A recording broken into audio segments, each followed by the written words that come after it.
கணவன் மனைவி வாழ்க்கை இன்றைக்கு கேள்விக்குறியாயிருக்கிறது. எப்படி வாழணும் தெரியுமா? பெருமானாரும் உம்மு ஹபீபாவையும் போல் வாழ்க என்று நான் சொல்லுவேன். பெருமானாரும் உம்மு ஹபீபாவும் எப்படி வாழ்ந்தார்கள்? அல்லாஹு அக்பர். மேலப்பாளைய பெண்களுக்கு சுருக்கமாக சொன்னால் புரியும் என்பதால் சொல்லுகிறேன்.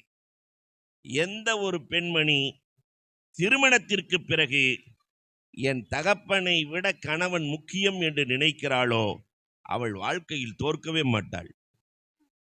வாழ்க்கையில் தோற்கவே மாட்டாள். அதற்கு மாற்றமாய் என் தகப்பன் என் கணவனை விட என் தகப்பன் என் கணவனை விட எனக்கு முக்கியம் என்றால் அவள் வாழ்க்கையில் ஜெயிக்கவே மாட்டாள். கணவனின் முக்கியத்துவம் தெரியாத பிள்ளைகளா இன்றைக்கு நம் பிள்ளைகள் வளர்ந்து வருகிறார்கள். நாம பார்த்த காணோம், இதே ஊர்ல கணவனின் பேரை சொல்ல மாட்டாங்க. கணவன் பேர் சொல்ல மாட்டாங்க. ரஹமத்துல்லாங்கிற ஆளுக்கு பொண்ணே கிடைக்காது. யாருமே ரஹமத்துல்லாவை கல்யாணம் பண்ணிக்க மாட்டாங்க.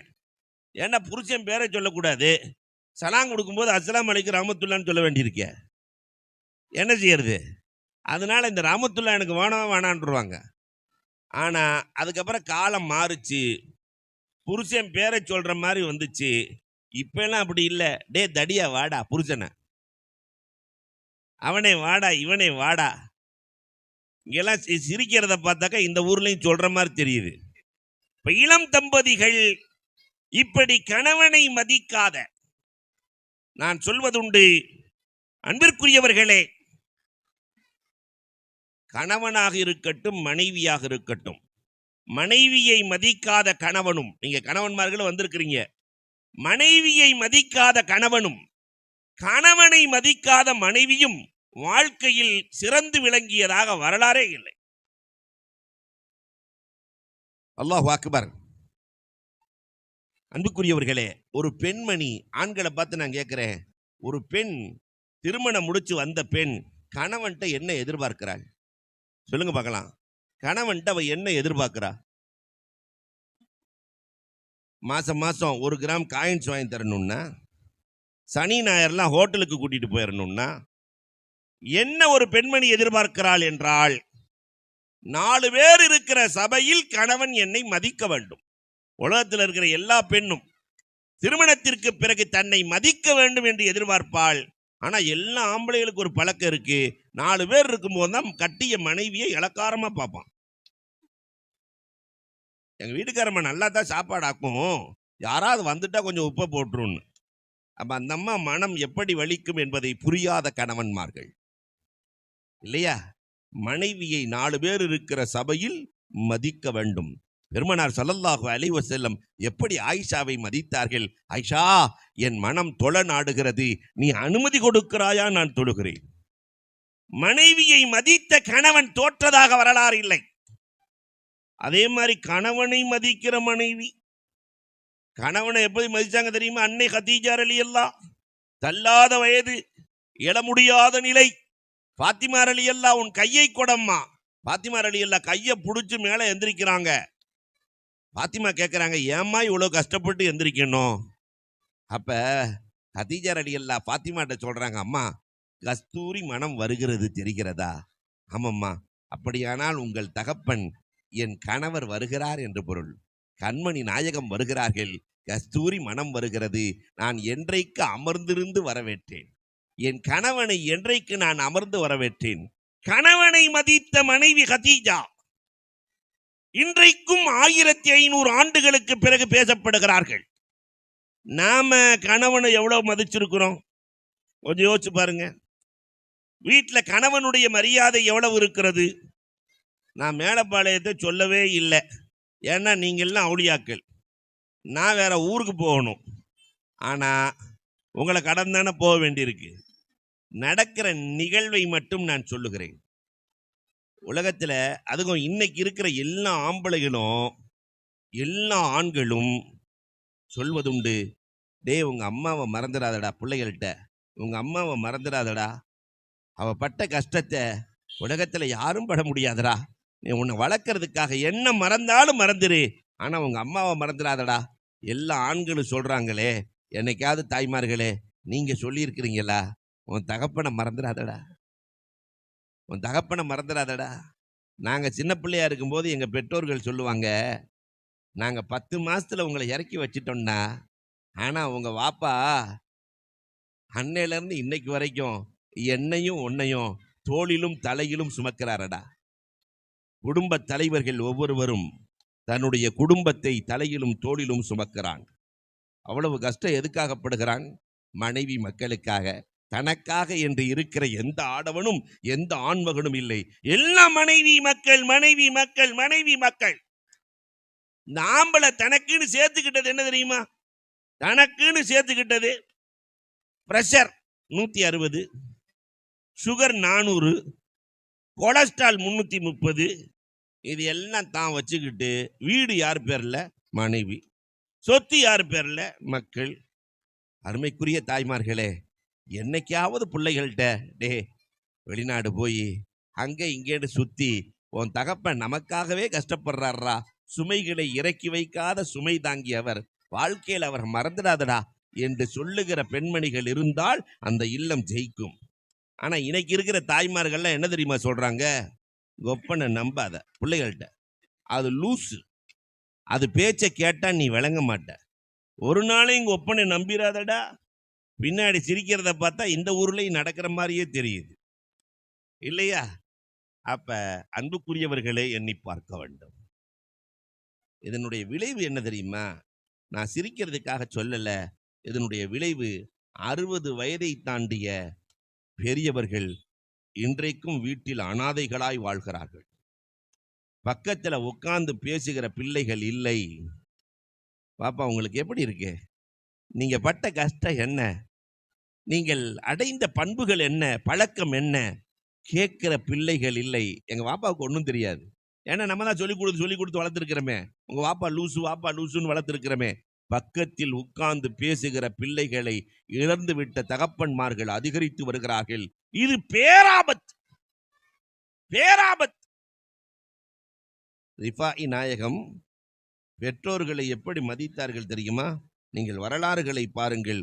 தினமும் 20 தீனார் தர்மம் செய்வார்கள். யாருக்காக? பெற்ற பெற்றோருக்காக. தன்னை பெற்ற பெற்றோருக்காக காலம் முழுக்க அவர்கள் தர்மம் செய்து கொண்டிருந்தார்கள். ஆனா நாம அல்லாஹு அக்பர், தாய் தகப்பனை எவ்வளவு மதிக்கிறோம்? இந்த உலகத்திலே தாய் தகப்பனை, அதுவும் தகப்பனை மதிக்கிற பிள்ளைகளை இழந்து வருகிறோம். தாய்மார்களே, வருகிற காலம் கடந்த காலமாக இருக்கட்டும். வருகிற காலங்களில் பெற்றோரை மதிக்கிற பிள்ளைகளை உருவாக்குங்கள். உருவாக்க வேண்டிய பொறுப்பு இருக்கிறது. தாயாக இருந்தாலும் தகப்பனாக இருந்தாலும் அந்த குடும்பத்தின் நங்கூரம் அவர்கள். இதை சொல்லிக் கொடுக்க வேண்டிய பொறுப்பு, குடும்பத்தை உருவாக்க வேண்டிய பொறுப்பு உங்களை சார்ந்தது. அல்லாஹு அக்பர். மூன்றாவதாய் பெருமானார் ஸல்லல்லாஹு அலைஹி வஸல்லம் அன்னவர்களுடைய மனைவிமார்கள்ல ஹப்ஸா நாயகிய பெருமானார் தலாக் கொடுக்கலான்னு நினைச்சாங்க. ஆனா ஜிப்ராயில் அலைஹிஸ்ஸலாம் வந்து தடுத்து விட்டார்கள். குடும்பத்துல கல்யாணம் முடிச்சுட்டா அன்புக்குரியவர்களே, கஷ்டமோ நஷ்டமோ, மேடு பள்ளங்கள் நிறைந்த வாழ்க்கை. அந்த வாழ்க்கையில தலாக்குங்கிறது நம்ம குடும்பத்துல வந்துடவே கூடாது.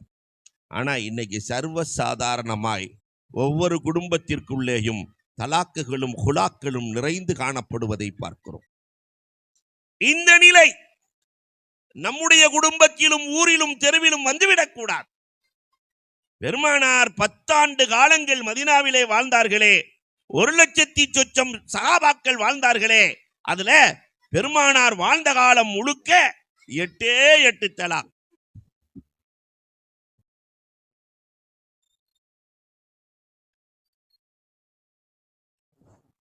கதாநாயகர் வந்ததற்கு பிறகு இல்லையா, மாப்பிள்ளை வந்துட்டாக்கா அதுக்கப்புறம் என்ன வேலை இருக்கிறது? பட்டம் கொடுப்பதற்கு கண்ணியத்திற்குரிய பஷீர் ஹசரத் அவர்கள் வருகை தந்து விட்டார்கள். இருந்த போதிலும் ஒரு சில செய்திகளை, இன்றைக்கு சமூகத்தில் தலாக்குகளும் குலாக்களும் அதிகரித்திருக்கிறது. நல்ல நல்ல குடும்பங்கள் எல்லாம் இன்றைக்கு தலாக்கிலே. திருமணம் முடித்து ஒரு மணி நேரத்தில் தலாக். திருமணம் முடித்து 3 நாட்களுக்குள் ஹுலா. அல்லாஹு அக்பர். என்னன்னா என் ஹேபிட் வேறு, அவங்க ஹேபிட் வேறு. ஹேபிட்டை ஒரு வாரத்தில் தெரிஞ்சுக்கலாமா? 1 மணி நேரத்தில் யாருன்னு புரிஞ்சுக்கலாமா? 50 வருஷம் வாழ்ந்தவரே சொல்றாரு, இதுவரைக்கும் நானும் ஆராய்ச்சி பண்றேன், என் மனைவியை புரிஞ்சிக்கவே முடியலங்கிறார். 50 வருஷம் வாழ்ந்துட்டு. அதே மாதிரி மனைவி சொல்லுது, 50 வருஷம் வாழ்ந்துட்டு இந்த மனுஷனோட நானும் வாழ்ந்துட்டேன், சின்ன வயசுல 13லயே பிடிச்சி கட்டி வச்சுட்டாங்க, இதுவரைக்கும் நானும் முயற்சி பண்றேன், எத்தனையோ பரீட்சை எழுதி பாஸ் ஆயிட்டானுங்க, இந்த ஆள்கிட்ட பாஸே ஆகல என்று சொல்லுகிற அந்த குடும்ப வாழ்க்கை எவ்வளவு ஆனந்தமானது தெரியுமா? குடும்பத்தில் சண்டை சச்சரவுகள் ஆதம் அலைஹிஸ்ஸலாம் காலத்திலிருந்து இன்னைக்கு வரைக்கும் சண்டை சச்சரவு இல்லாத குடும்பமே இல்லை. அதெல்லாம் கொஞ்ச நேரத்தில் சரியாயிடணும். விட்டு கொடுத்தல். உலகத்திலேயே கணவன் மனைவிக்காக, மனைவி கணவனுக்காக விட்டு கொடுப்பது தான் அதிகம். நீங்கள்லாம் சமையலறையில் கூட நீங்கள் பார்க்கலாம், இந்த சட்னி செய்வாங்க பார்த்துருக்கீங்களா? தக்காளி சட்னி சீக்கிரம் செஞ்சிடலாம். அப்படி தக்காளியை போட்டு ஒரு தட்டு தட்டினாக்கா உடனே ரெடி ஆகிடும். விட்டு கொடுக்குற தக்காளி சட்னி கெட்டே போகாது. ஆனால் தேங்காய் சட்னி கொஞ்சம் பாருங்களேன், ஒரு அடியில் ரெடி ஆகாது. அந்த தேங்காய் அங்கிட்டு ஓடும், அப்புறம் இங்கிட்டு ஓடும், 4-5 தடவை அடிக்கணும், விட்டே கொடுக்காது இந்த தேங்காய். அப்போ விட்டு கொடுக்காத தேங்காய் சட்னி சீக்கிரம் கெட்டு போயிடும் இல்லையா? நம்ம வீட்டுக்குள்ளேயே பாடம் படிக்கிறோம். அப்போ குடும்பத்தில் விட்டு கொடுத்தா எவ்வளவு சந்தோஷம் இருக்கும். கணவனுக்காக மனைவியும், மனைவிக்காக கணவனும். நாம் பார்த்த காலம், இந்த செல்ஃபோன் ஒரு 20 வருஷம் 2000 இருந்து ஆரம்பிச்சிருக்குது. அதுக்கு முன்னாடி நாம் எப்படி பார்த்தோம் பார்த்தீங்களா? கணவன் மனைவி சண்டை வந்துச்சுன்னா அந்த மனைவி கடிதம் போடும். இங்கே பிரச்சனை இல்லை, ஒரு பக்கத்து வீட்டிலே கல்யாணம் பண்ணிக்கிறீங்க, கடிதம் போடுவாங்க. நம்ம ஊர்லலாம் கடிதம் போடுவாங்க. எங்க மாமியா என்னை இப்படி பேசிட்டாங்க, எங்க நாத்தனா இப்படி பேசிட்டாங்க, வாப்பா உடனே கூட்டிட்டு போங்க. அவர் என்ன செய்வாரு? இந்த கடிதம் போய் சேர ஒரு 3 நாள், அவர் வேலையெல்லாம் முடிச்சுட்டு வர்றதுக்கு ஒரு 3-4 நாள், ஒரு வாரம் கழிச்சு வந்தா புருஷன் பொண்டாட்டி ஒன்னா உட்காந்து பேசிட்டு இருப்பாங்க. சண்டை முடிஞ்சு எல்லாம் ஒன்னா உட்காந்து பேசிட்டு இருப்பாங்க. கடிதம் போட்டதையே மறந்து போயிடும் அந்த அம்மா. வாப்பாவை பார்த்தோன்னே, என்ன வாப்பா சொல்லிக்காம ஒன்ட்டிய? அப்ப அவர் சொல்லுவாரு, அட கழுத, நீ தானே ஒரு வாரத்துக்கு முன்னாடி கடிதம் போட்ட, வர சொன்ன, இல்லை அது சரியா போச்சுன்றுவாங்க. ஆனா இன்னைக்கெல்லாம் அப்படி இல்லை. சண்டை ஆரம்பிக்கும் போதே செல்போன் ஆன் பண்ணி வச்சிட வேண்டியது.